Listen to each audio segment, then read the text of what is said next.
Hi, friends. Welcome to today's episode, which is on letting go in the world of Star Wars. I, as a nerd, am extremely excited about this episode. It's the first episode where we really kind of get into the role that mythology can play in helping us understand stories about people letting go and the freedom and the power that can come from that, or the distortion of self that can come when we do not let go. For this episode, I talked with Matt McKibben, who is my personal favorite go-to expert on all things Star Wars. He is a wonderful dad. He is a team member for the University of Texas at Austin's Multicultural Engagement Center.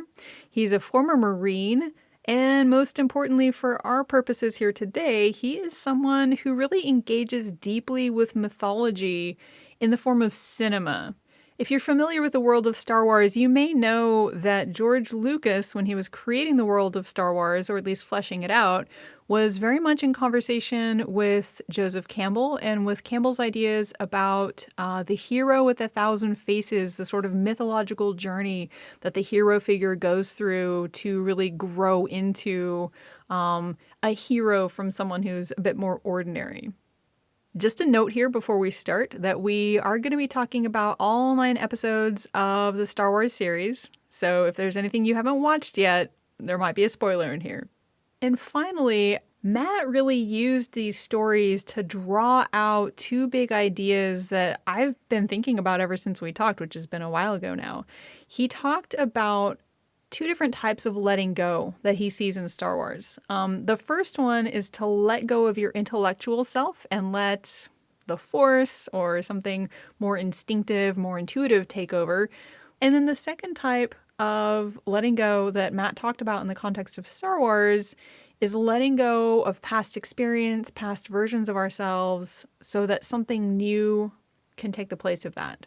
So for those who already love Star Wars, I hope this is going to be a melding together of 2 awesome things, the process of letting go and Star Wars. And for those who are maybe not already Star Wars fans, I think there will still be a lot to relate to about the themes of letting go and how mythology can speak to us and help us on our personal journey. So thanks for joining me today, and I hope you enjoy this episode.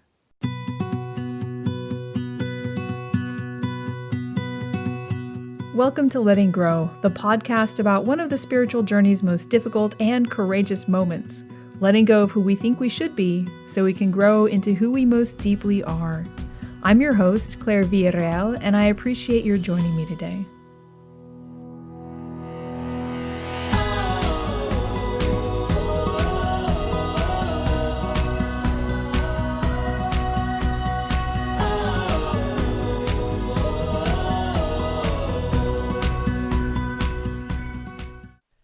So, first of all, I want to thank you for having this conversation with me today, because I would have wanted to have this anyway, but I was like, you know what? I bet other people would enjoy hearing your thoughts on this too. Absolutely. And I meant to kind of get some, some more context to you, and I totally didn't. So, just for a little bit of context of why I was so interested in that post that you did, I've been thinking a lot about transition just because of my own life and all the transitions going on for me recently. But I've, in contemplating transitions, I've really started thinking about, all the growth that happens when you let go and you step into a new identity. And, I think of it in terms of spiritual growth, but, when you said that, I was like, oh, snap, what happens when you don't let go? Who could have... Anakin Skywalker have been if he had let go. So, yeah, that's kind of where I came from and why I was interested, but I am super, super happy to hear your thoughts and speculations and just let's just geek out on this. Yeah, definitely. I think, well, for one, I think there's kind of 2 broad ideas of what letting go is in the Star Wars universe. And the first one's kind of the superficial, is kind of that 1970s new agey, it's more, I don't know how to explain it, but it's kind of thing where you're piloting down the trench run at the end of the movie, and you kind of have to let go of your intellectual self and let something else kind of take its place. And there's that kind of thing of like, at the end of the Matrix when Neo like finally is letting go of like what he once was and accepting what he is now. There's that kind of idea of like, then whatever's there, like whatever you kind of have in you already will kind of take over. So like, so yeah, that on that very superficial, or not superficial, but on that very basic level, like at the end of the first Star Wars movie, when they're talking about how impossible the trench run's going to be, and Luke's like, oh, this isn't impossible. I used to do this back when I was a kid. We used to bullseye womp rats, that kind of thing. So there's that very superficial level of like, I already know how to do this. I'm going to let go of the targeting computer. I'm just going to, because I already know how to do this, I'm going to target the proton torpedo. It's going to go in and, and it's going to be, it's going to do what it needs to do. But on the very, like on the deeper level, I think, and this comes out further along in the movies, there's the idea of like, that letting go on that level is not going to be sufficient. You have to kind of let go more of like, you kind of have like these decades or years or however long it is of experiences that is going to lead you to where you are now. So you have to kind of like let go of that in order to truly kill what once was and has something new take its place. And that ultimately, that's ultimately what Darth Vader and Anakin kind of realize.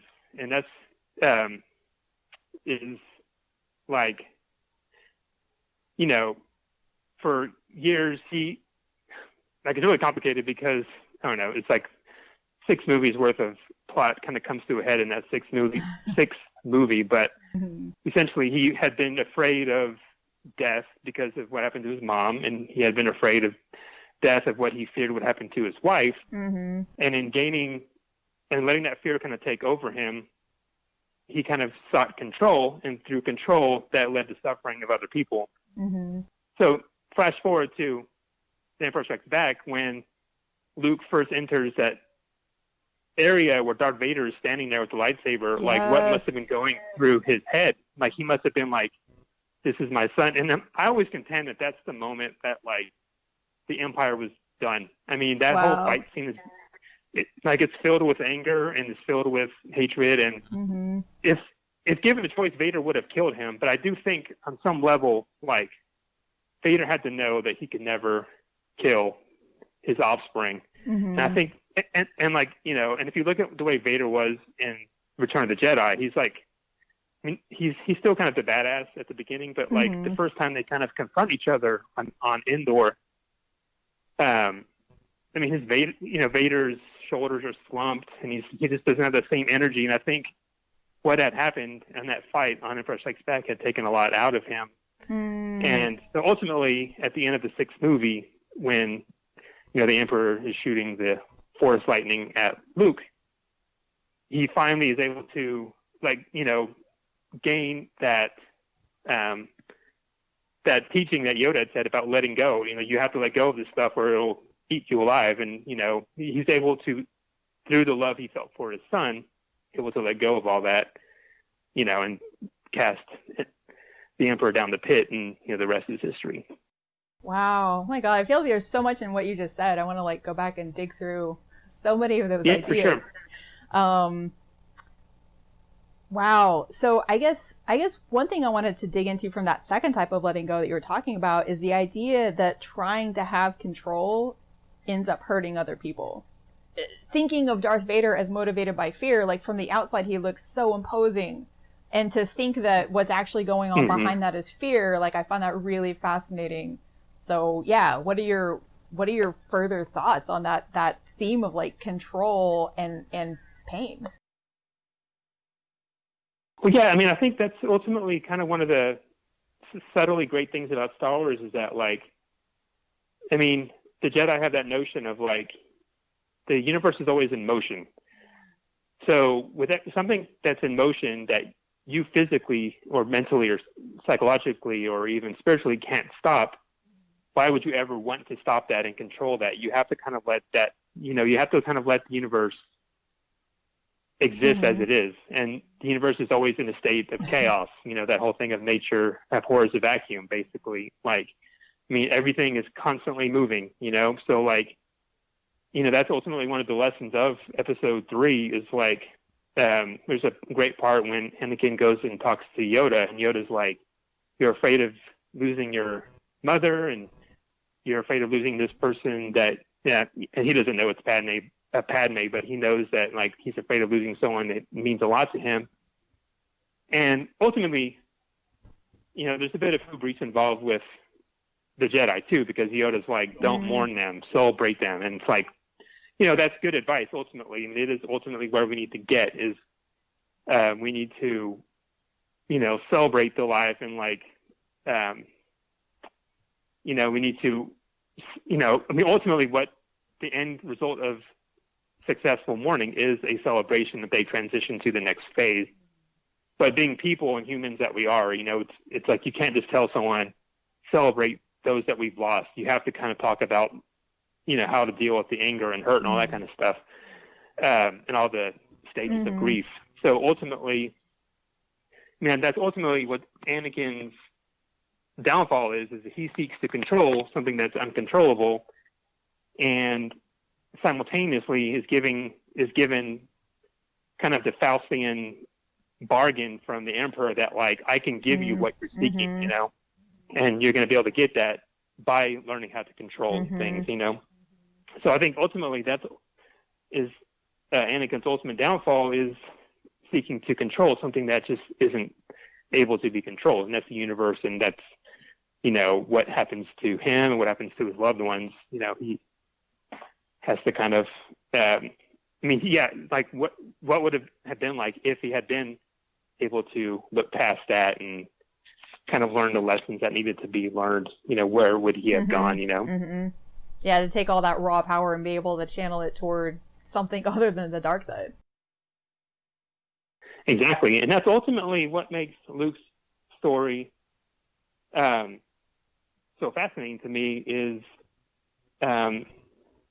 he is able to do that, and he's able to do that in the most profound way possible, at the risk of his own life. He, at the end of Jedi, throws down his saber and says, I'm a Jedi like my father before me. And that's like the ultimate culmination of any kind of mythological figure, I think, is that kind of notion of like, because the Emperor could have righteously just killed him right then and there, and but like he had achieved his goal. He was a Jedi at that point. And it's ultimately that choice that Luke was able to make that Anakin wasn't able to make was the final straw. And I think Anakin was smart enough to see that, and smart enough to say, my son was able to make the choice I never could. And at that point, the Emperor's death was just, the icing on the cake, Man, I kind of have goosebumps, actually. What do you think makes Luke able to let go when Anakin wasn't? That's a good question. And I do wonder if, like, what we had talked about earlier with the superficial letting go of stuff, if that was just kind of like laying an egg in his head, that kind of, or a seed in his head that took root, that kind of like, sometimes we need the superficial, I keep saying superficial, and that isn't what I mean, but like we kind of need that layer level of like letting go to be able to know that we could do it on a deeper level. Okay, that totally connects with a thought that I've been having for a while now. So I think there might be a connection between these two types of letting go that you're talking about. Like the first type, which is maybe like more of an internal letting go. Just tell me if this like lines up with what you're saying. Like I would kind of read it like through the lens of contemplative practice as a letting go of the ego control and like a releasing into a flow state, or whatever you want to call like the deeper layers of us that have more wisdom, like that's coming through. Does that line up with what you're saying? Well, yeah, for sure. And I think, like, I've always contended that the Star Wars, especially the original trilogy, is really such a great metaphor for alcoholism. And in the AA community, there's an expression called letting go and letting God. And that's kind of like, let me just preface that I don't want to, I'm not in AA and I don't want to speak for, but as I've always understood it, like that just basically means that you don't have control over, or you have to let go of the control that alcohol has over you and over that you have over it. and you have to kind of let God fill its place, you know? And I've always kind of contended that's kind of the perfect metaphor for the Star Wars movies, the original ones, is that like he's basically kind of created this metaphor through the dark side being the, you know, this thing that can kind of be all consuming to you and can kind of like, once you start down the path, you can't let go of it. So for me, it's always been that great thing of like, for Luke, it's, he's filled that cup with his friends. He's filled that cup with mentorship. He's filled that cup with, you know, he didn't have the same attachments that Anakin had. He didn't have parents that he knew of. He didn't, you know, he had his uncle and aunt, and, you know, and he was connected to them, but it was probably not as deep as it probably would have been for his parents or whatever. And, you know, so he had that cup filled with other things, and he had that cup filled with Yoda, and he had that cup filled with the teachings about the Force and stuff. So I think, and, you know, you plant that seed in the first movie of like, what I'm able to do when I let go. I think it just kind of like, it just bubbled over in the sixth movie. And I think that is ultimately what, you know, how the two were definitely connected on that level. I mean, just hearing you tell the story of, well, episode 4, like Luke's story, it strikes me that Luke starts from having to let go of everything. Like the whole life that he knew, it's just taken away like all of a sudden.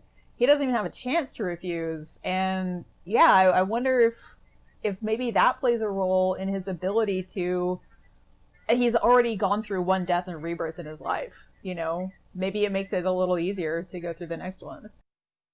Yeah, for sure. And like, yeah, I mean, Luke definitely in the very first movie, you know, he just doesn't have that same level of attachment to things that Anakin has. And, you know, and I think he always kind of internalized that he was, you know, an orphan to a certain extent. And he always wanted that belonging, and he would do, and I think that wanting to belong and wanting to feel connected to his family and to his friends is ultimately, you know, that's a cup that's filled with love, not a cup that's filled with paranoia or resentment and stuff. And I guess Anakin to a certain extent has that too. I mean, he, you know, lives with his mom and stuff, but, you know, coming from a kind of being a slave and literally having no control over anything to being able to control your surroundings completely is, I don't know, I guess there is an element of empathy that should be had for Anakin. That like, I mean, certain choices here and there will make her, you know, can set us down one path completely. And it's never too late to turn back on that path, which is ultimately the story of the Star Wars movies themselves. But, you know, choices here and there will define us, and, you know, how you fill your cup is ultimately going to be how you're most suited to, you know, meet any challenge, you know? Yeah, I really love that, actually. I mean, sometimes it just feels as though, like, for me anyway, because I saw 4, 5, and 6 first, from the time we meet Anakin, I know who he's going to be, you know, so it almost feels inevitable. Right. Do you think there's a point at which, like in the prequels, at which Anakin starts filling the cup of hate instead of the cup of love? Or not hate, I mean, it's more like the cup of fear, the cup of, like, contraction. Yeah, and with Anakin, I mean, he had every right to be paranoid. I mean, he had visions of his mom. He had visions of like all kinds of stuff. And like when he finally acts on that vision and seeks out his mom, he doesn't get there in time, and she dies. And so ultimately, that was kind of the crucible moment for him, for that character. Of once he made the choice that he was going to exact revenge on those people who hurt his mom, then that was ultimately the choice that he was going to make, that like, in order to prevent this from ever happening again, I'm going to have to do whatever I have to do. And it was all just kind of details from there. You know, like the choice had been made, just like the choice had been made with Luke in episode 5. You know, the kind of symmetry of or the poetic nature of those episode 2 and episode 5 is really super strong. You know, the person Luke was at the end of episode 5 was set in stone, and the person Anakin was in episode 2 was completely set in stone by the choices that they made when things were their most dire for them. Yeah. And Luke also responds to a vision of his friends in trouble. Yes. And that's one of the great things about those movies, that he makes a similar decision. He goes to them against the advice of his mentors. They're like, you're not ready. And there's just so much rhyming of those two movies for sure. Never thought of that. That's really cool, actually. Yeah, I mean, I think the best mythological movies are the ones that kind of deal with that notion of like how these choices and that we make can set us down one path or another, and how fear and anger and hatred can manifest just from different choices that we make. Mm-hmm. Yeah, I mean, I'm tempted to draw like the connection to what's happening right now in Portland with like federal agents on the streets throwing American citizens in vans and stuff. Like it just feels like there's a moment of breakdown of a type of control, like the type of control that Trump kind of personifies, like white and, looking back to maybe the 50s or something as the golden era of the US, and like that control is becoming impossible, and that it does feel like a moment where, real evil can get started or can grow. I think we've already started down that path. No, for sure. And there's also that element of like, who am I at this point? Like, am I someone who's going to protest against this, or am I someone who's not? Or, and there's that kind of similar mythological thing for all of us. It's like, we get to take these lessons that we've learned and put them into practice, or not, and that's ultimately going to be, when we look back on our lives at the end of it, we're going to ask ourselves, what choices did we make when we were confronted with our biggest challenges? And however you fall down on that is ultimately going to have to be with what you live with, But I'm pretty sure from the stories that we've all seen throughout our lives that if we choose the path of love and the path of righteousness, then, that's usually the best place to start. Yeah. Yeah. And it seems also like, again, mythologically speaking, there is a way to overturn the structure, but not to do it from a place of fear and hatred. Yes, exactly. And that's ultimately the big challenge of our time, it seems like, is how we do all this, and I think social media kind of makes things worse on this level, but, how we do it from a place of love and not from just anger and hatred and all that kind of stuff.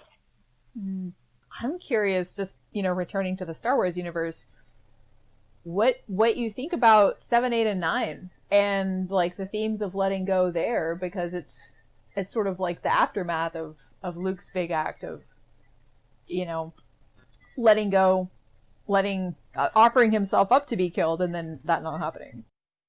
I have mixed feelings on the 7, 8, 9 movies, but I do think they get a lot of things right. And I do think on a certain level, a lot of people's biggest complaints with 7 and 8 in particular was how they handled Luke. And I do think there's a component of like that Luke from 4, 5, and 6, I could see him becoming like, everything I've worked for is being torn apart and people that I love are being turned to the dark side. So I'm making things worse.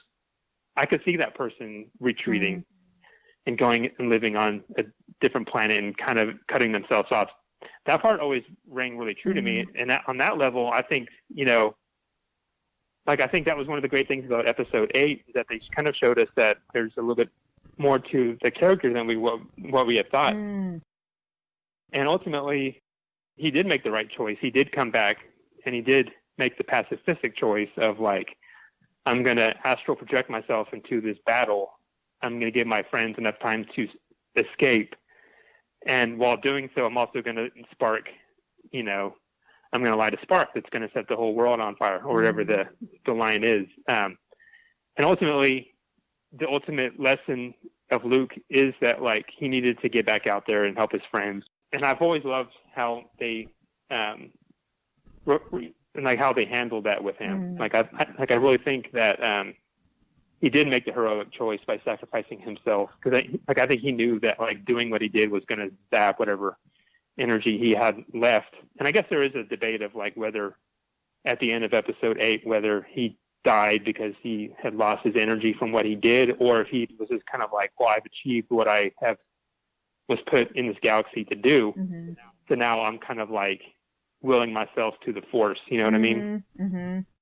And so I mean, there is kind of that even letting go on that level of like, you know, complete and total self-realization and self-actualization that like I've done what I've come here to do, you know. And there's that look at the end of episode 8 when he's looking into the sun, into the two suns, and it echoes what he had seen in episode 4. In episode 4, he sees it and he has the look of longing, like I want to go out there. Yeah. But in episode 8, he sees the two suns and he's like, I did the thing, you know, I did what I was here to do, you know. And so I do think so whether or not he died because he had his life force zapped from his heroic endeavor, or whether he just kind of willed himself into be one with the Force, he's still letting go. And I think that's a really, powerful kind of experience, you know. And I have major issues with episode 9,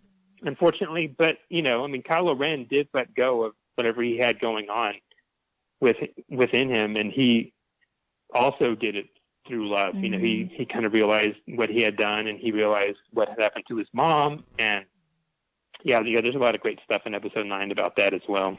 Yeah, that makes me want to watch it again. Yeah, like one of the few subtle things that they got right was when Leia kind of passes out and we think that she's dying, she actually doesn't like fully disappear as the Force ghost until Kylo Ren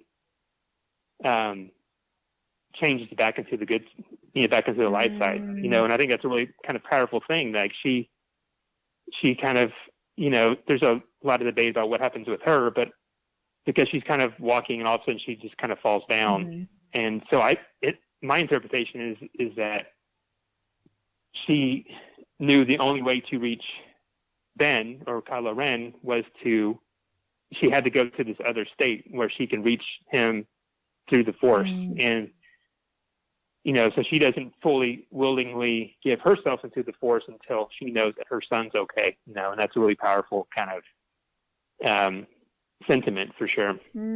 Yeah.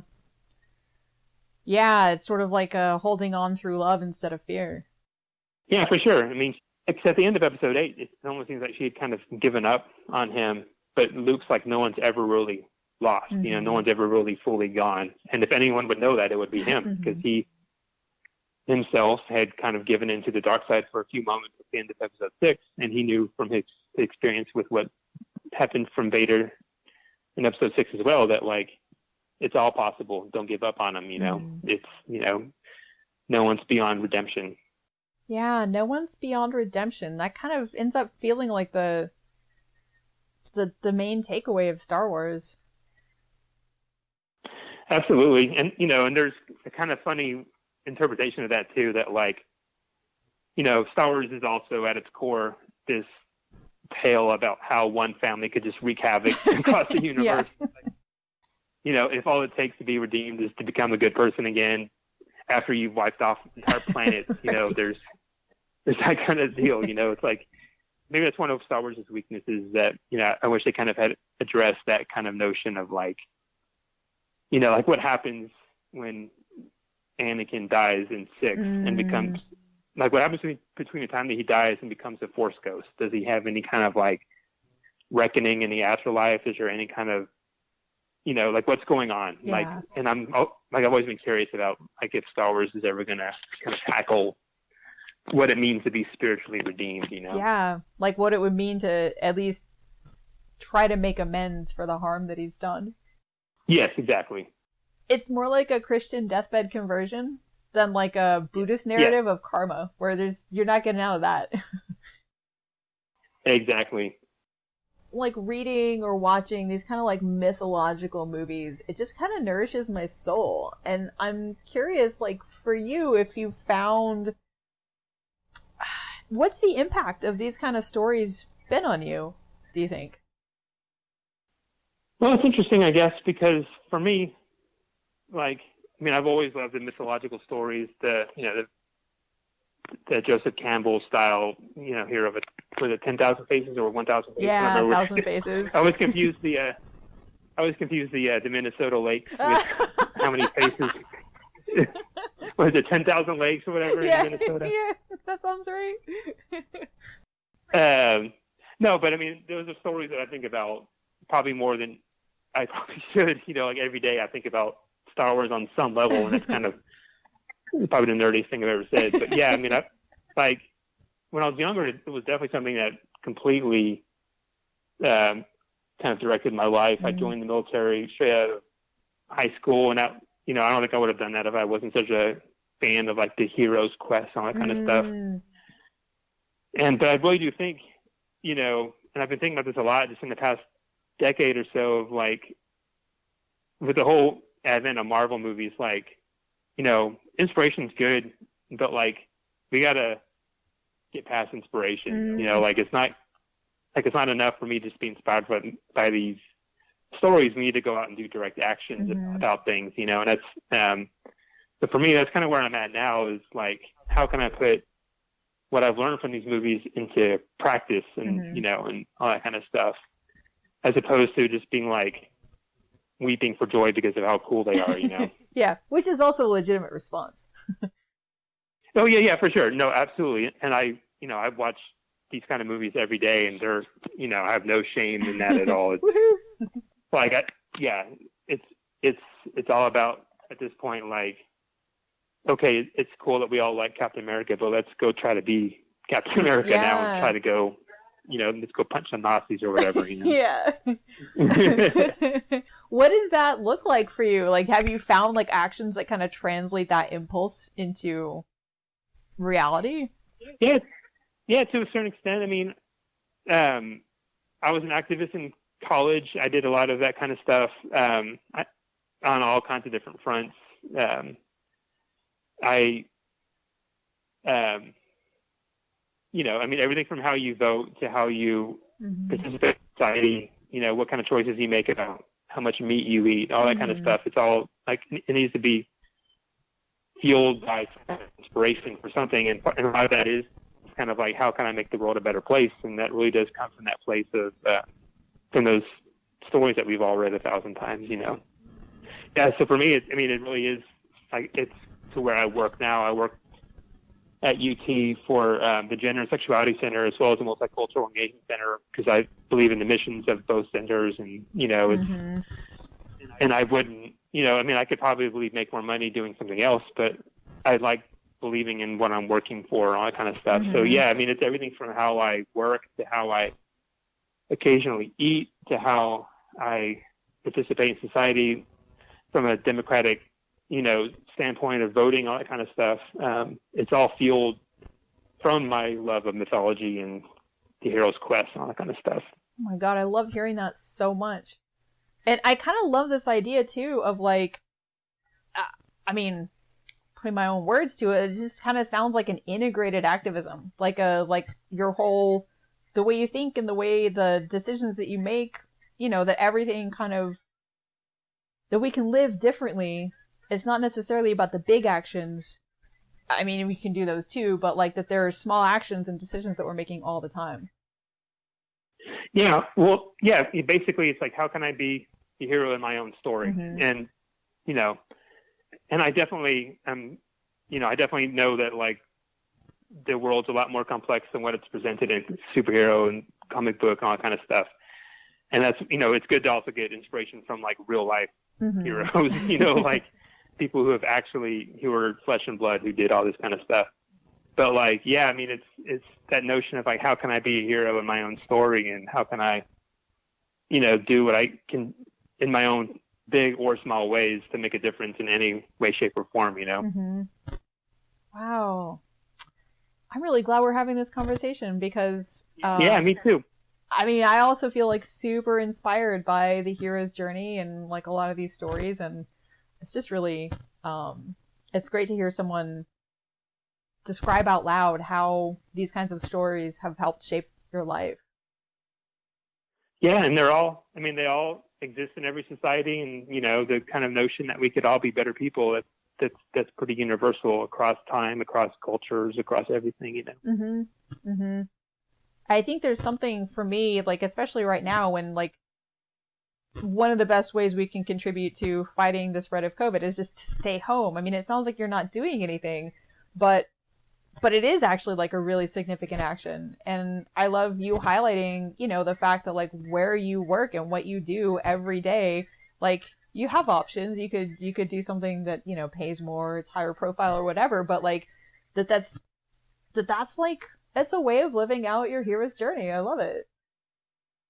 For sure. And yeah, and I mean, and it can be something as quote unquote small as staying home. I mean, that's a huge thing. I mean, you going out and not getting sick is going to prevent other people from not getting sick. And that's a big, you know, that's what's needed right now. You know, I mean, you know, doctors and firefighters, and, you know, I mean, those are the people who are the actual, you know, heroes, the ones out there doing the work. But like, I mean, we all got to do our part, you know, and each of these stories, they always have everyone doing their part. Mm-hmm. You know, it's never just Harry Potter. It's the whole entire school, you know? Yeah. It's like each of us has been living in Hobbiton, and all of a sudden, like, we have to go on a quest that we don't understand. We didn't ask for it.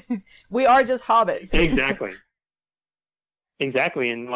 And just like Lord of the Rings, I mean, we're the ones perfectly made to do the quest. I mean, like, who would have thought these little tiny hobbits that were so unassuming would be the ones who are perfectly suited to do the quest, you know? Mm-hmm.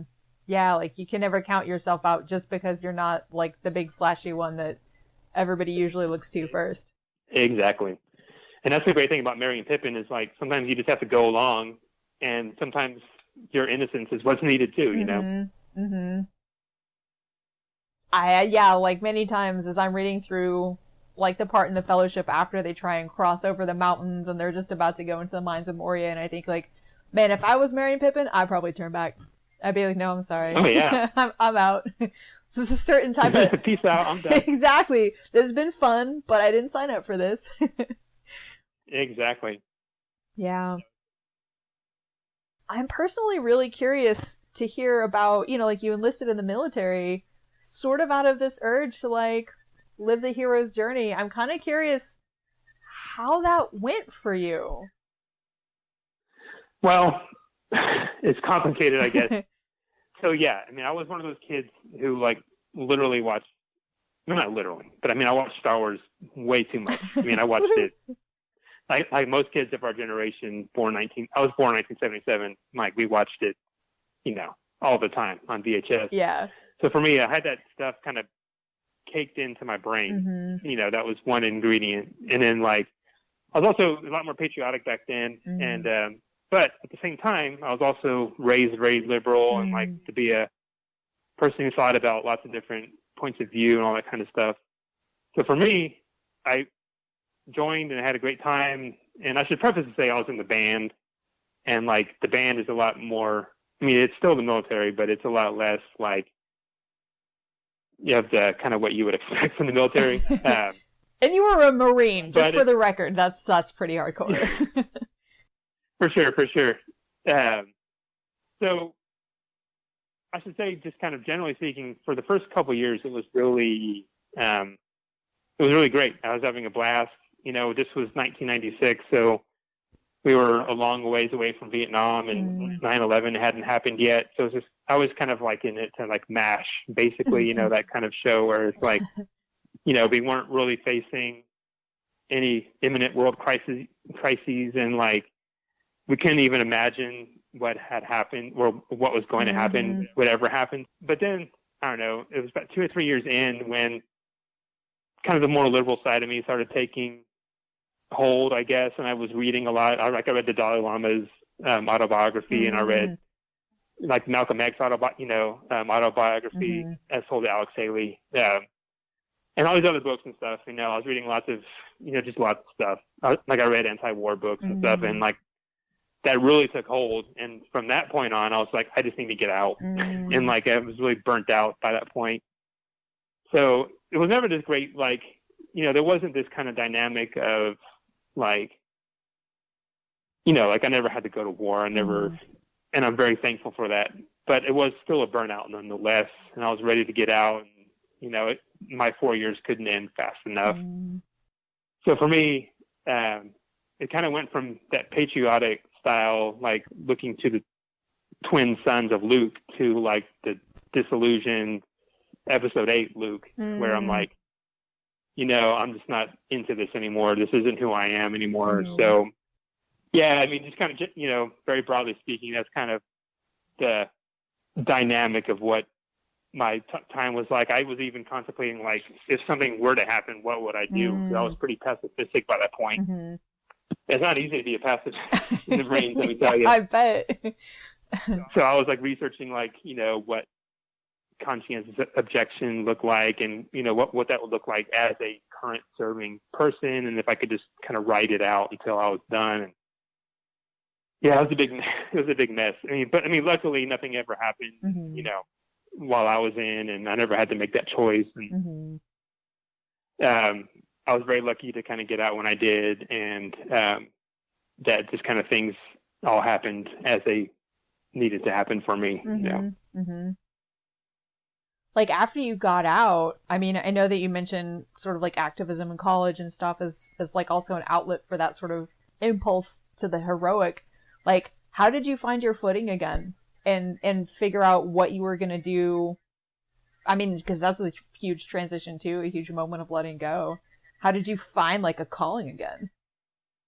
Yeah, I just kind of leaned into like what felt right, and what felt right for me was the activism side of like, and I guess I'll say I was in a group called Men Against Violence, which was a group on campus that talked about like domestic violence issues and how to change modern masculinity. And right on. I was in the Feminist Majority Leadership Alliance, which was the feminist group on campus, and I was in the Democrat group on campus and all these other groups and stuff.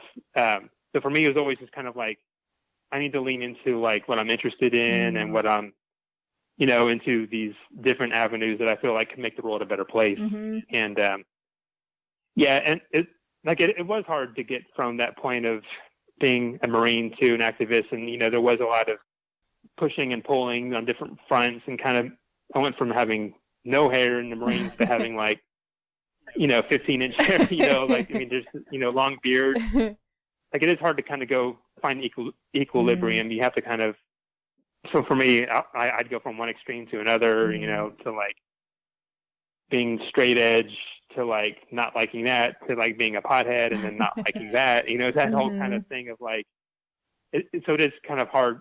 Like, where I feel like I am now is I finally have that equilibrium a lot more sustainably now. Yeah, but there is a lot of push and pull and, mistakes, but you just got to kind of just, hopefully you're just keep striving for the right goals, and, you'll get there eventually, I think. Yeah, I love it. I really love hearing about how the hero's journey and the kind of like libidinal energy that's in that can actually fuel like, not like a big journey or a big outward thing, but like just a long time of engagement. It's just so easy to burn out. So it's really cool. Definitely. And I should also say, like, it's also very important to like keep the ego in check. And I do think with the hero's journey, like, we are a hero, of which there are thousands and millions of heroes. Right. Right. So it's ultimately should always be about the cause that you're in. And that's something that involves push and pull too. I think there's a lot of people who get into whatever kind of activism for an ego side, but I do think for the most part, as long as you kind of like realize that there's an ego, you can't let the ego side take over. You have to kind of keep that in check too. Like, that's just as destructive as any other. It's not as destructive as hatred and all that kind of stuff, but it is a destructive thing if you let it take over too much. Yeah, there's that funny balance between, like Harry Potter or Luke, who's the chosen one, but at the same time, the hero's journey is a story of us all. Like, we're all the chosen one. Nobody gets to be the one to whom everyone else should, like, bow down. Well, it's one of the great strengths of those Harry Potter books is that, like, because there are 7 books, she's able to kind of explore those times when Harry's ego kind of takes over, and like he wasn't, that he really did need his 2 other friends and the rest of his classmates, you know, but like there are those moments where he's just kind of like being kind of a little dick, you know? Yeah, totally. Thinking of the beginning of book number 5. Yeah, exactly. Oh man, Harry's hormones, man. Yeah. I remember reading that book and just hating it and then being like, wait, he's 15. This is totally age appropriate. Absolutely. And that's also, but towards the end of that book, that's really when it starts, like, he starts becoming, you know, I mean, like the good stuff starts taking over, you know, like those first 4 books, he's kind of like he's just kind of along for the ride or whatever, you know, it seems like. But in book 5 is when things start, like, he realizes that there's a lot more bigger stuff, you know, at play that he needs to kind of grow. Oh man. Okay, I really feel like I should let you go because I've kept you for so long now, but this has been such, like, I've really enjoyed getting to have this conversation and getting to think through all this stuff with you. Absolutely. Thank you so much for calling, and I'm always, anytime you ever want to talk, I'm always 100% down. Thanks for coming along for today's exploration of the process of letting grow. If you found this episode helpful, please share it. And subscribe now wherever you listen to podcasts so you're always in the loop. For links to more content related to today's episode, please see the show notes. See you again next week.